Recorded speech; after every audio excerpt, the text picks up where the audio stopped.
Shalom, selamat pagi Bapak Ibu Saudara yang dikasih Tuhan. Kita bersyukur pagi hari yang indah ini.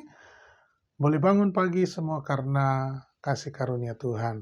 Kita bersyukur, kita tetap terpelihara, kita boleh bernapas karena kemurahan Allah. Mari kita gunakan kesempatan hidup ini untuk jadi berkat, sampaikan kabar baik. Mari kita membaca dan merenungkan firman Tuhan, sehingga melalui pembacaan dan perenungan firman Tuhan pagi hari, hidup kita dibaharui dari sehari ke sehari oleh firman Tuhan. Untuk apa? Untuk memuliakan Tuhan, menjadi berkat dan saluran berkat. Mari kita berdoa. Terima kasih Bapa buat hari yang baru. Terpujilah namamu, segala hormat kemuliaan bagi namamu. Kami mau membaca firman-Mu, bimbing kami Roh Kudus untuk mengerti maksud dan rencanamu dalam hidup kami. Kami percaya melalui pembacaan firman Tuhan mengubahkan hidup kami menjadi berkat bagi banyak bangsa, segala kaum, suku, dan bahasa. Firman-Mu tidak akan kembali dengan sia-sia, namun firman-Mu hidup untuk menghidupkan banyak orang dan menyelamatkan banyak orang. Terima kasih Tuhan Yesus. Kami percaya dan mohonkan ini. Haleluya. Amin. Nah, Bapak Ibu Saudara, kita masuk dalam Wahyu pasal 17. Firman Tuhan berkata, penghakiman atas Babel. Lalu datanglah seorang dari ketujuh malaikat yang membawa ketujuh cawan itu dan berkata kepadaku, mari ke sini. Aku akan menunjukkan kepadamu putusan atas pelacur besar yang duduk di tempat yang banyak airnya. Dengan dia raja-raja di bumi telah berbuat cabul, dan penghuni-penghuni bumi telah mabuk oleh anggur percabulannya. Dan roh aku dibawanya ke padang gurun, dan aku melihat seorang perempuan duduk di atas seekor binatang yang merah ungu, yang penuh tertulis dengan nama-nama hujat binatang. Itu mempunyai kepala dan 10 tanduk. Dan perempuan itu memakai kain ungu dan kain kirmisi yang dihiasi dengan emas, permata dan mutiara. Dan di tangannya ada suatu cawan emas penuh dengan segala kekejian dan kenajisan percabulannya. Dan pada dahinya tertulis suatu nama, suatu rahasia Babel besar, ibu dari wanita-wanita pelacur dan kekejian bumi. Dan aku melihat perempuan itu mabuk oleh darah orang-orang kudus dan darah saksi-saksi Yesus. Dan ketika aku melihatnya, aku sangat heran. Lalu kata malaikat itu kepadaku, mengapa engkau heran? Aku akan mengatakan kepadamu rahasia perempuan itu dan rahasia binatang yang memukulnya, binatang yang berkepala 7 dan bertanduk 10 itu. Adapun binatang yang telah kau lihat itu telah ada, namun tidak ada. Ia akan muncul dari jurang maut dan ia akan menuju kepada kebinasaan. Dan mereka yang diam di bumi, yaitu mereka yang tidak tertulis dalam kitab kehidupan sejak dunia dijadikan, akan heran apabila mereka melihat bahwa binatang itu telah ada, namun tidak ada, dan akan muncul lagi. Yang penting di sini ialah akal yang mengandung hikmat. Ketujuh kepala itu ialah 7 gunung, yang di atasnya perempuan itu duduk. Ketujuhnya adalah juga 7 raja. 5 diantaranya sudah jatuh, yang satu ada dan yang lain belum datang. Dan jika ia datang, ia akan tinggal seketika saja. Dan binatang yang pernah ada dan yang sekarang tidak ada itu, ia sendiri adalah raja ke-8.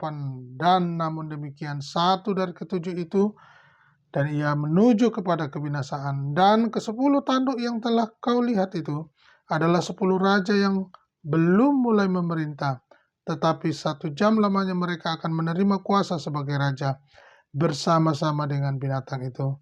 Mereka sekata, kekuatan dan kekuasaan mereka berikan kepada binatang itu. Mereka akan berperang melawan anak domba, tetapi anak domba akan mengalahkan mereka, karena ia adalah Tuhan di atas segala Tuhan dan Raja di atas segala Raja. Mereka bersama-sama dengan dia juga akan menang, yaitu mereka yang terpanggil, yang telah dipilih, dan yang setia. Lalu ia berkata kepadaku, semua air yang telah kau lihat di mana wanita pelacur itu duduk adalah bangsa-bangsa dan rakyat banyak dan kaum dan bahasa. Dan ke-10 tanduk yang telah kau lihat itu serta binatang itu akan membenci pelacur itu, dan mereka membuat dia menjadi sunyi dan telanjang, dan mereka akan memakan dagingnya dan membakarnya dengan api. Sebab Allah telah menerangi hati mereka untuk melakukan kehendaknya, dengan seia sekata dan untuk memberikan pemerintahan mereka kepada binatang itu, sampai segala firman Allah telah digenapi. Dan perempuan yang telah kau lihat itu adalah kota besar yang memerintah atas raja-raja di bumi. Puji Tuhan, kita sudah membaca pasal 17 dari Wahyu. Beberapa poin penting kita perlu ketahui bersama dari penghakiman Babel ini. Nah, bagaimana Babel ini masuk dalam penghakiman? Dikatakan bahwa Babel ini adalah kota yang besar, banyak penduduknya, ya. Namun kita melihat begitu banyak kejadian perilaku yang mencemarkan nama Tuhan. Yang dulunya setia menjadi alat Tuhan, tetapi kemudian jahat di mata Tuhan. Ada banyak kemurtatan dan kesetiaan kepada Allah. Coba kita baca di dalam Yesaya 1 ayat 21 berkata, bagaimana ini kota yang dahulu setia. Perhatikan, kota yang dahulu setia. Sekarang sudah menjadi sundal, tadinya penuh keadilan, dan di situ selalu diam kebenaran, tetapi sekarang penuh pembunuh. Ini dia. Babel dulu itu setia, sekarang menjadi sundal, tadinya penuh keadilan, dan di situ selalu diam kebenaran, tetapi sekarang penuh dengan pembunuh. Nah, di dalam Yeremia 3 ayat 9 berkata, dengan sundalnya yang sembrono, maka ia mencemarkan negeri dan bersinah dengan menyembah batu dan kayu. Jadi bersinah itu selain berhubungan seks yang salah, tapi konteksnya adalah juga kepada penyembahan batu dan kayu. Tidak mengandalkan Allah, ya.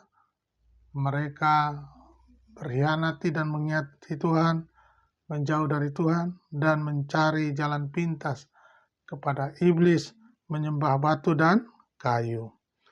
Dalam Yeskiel pasal 16 ayat 14 juga berkata, dan namamu termasyhur di antara bangsa-bangsa karena kecantikanmu, sebab sangat sempurna adanya oleh karena semarak perhiasanku yang kuberikan kepadamu. Demikianlah firman Tuhan Allah. Tetapi engkau mengandalkan kecantikanmu dan engkau seumpama bersundal dalam menganggarkan ketermasyuranmu, dan engkau menghamburkan persundalanmu kepada setiap orang yang lewat. Engkau mengambil dari pakaian-pakaian untuk membuat bukit-bukit pengorbanan berwarna-warni, dan engkau bersundal di situ. Seperti itu belum pernah terjadi dan tidak akan ada lagi.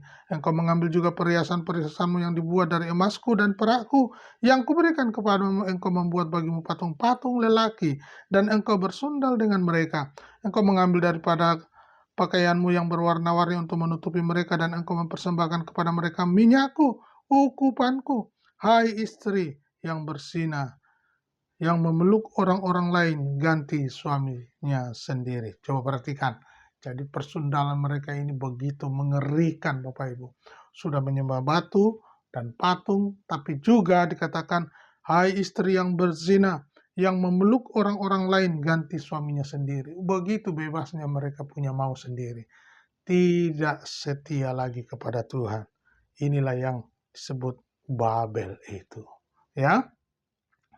Dalam Yakobus pasal 4 ayat 4 berkata, hai kamu orang-orang yang tidak setia, tidakkah kamu tahu bahwa persahabatan dengan dunia adalah permusuhan dengan Allah?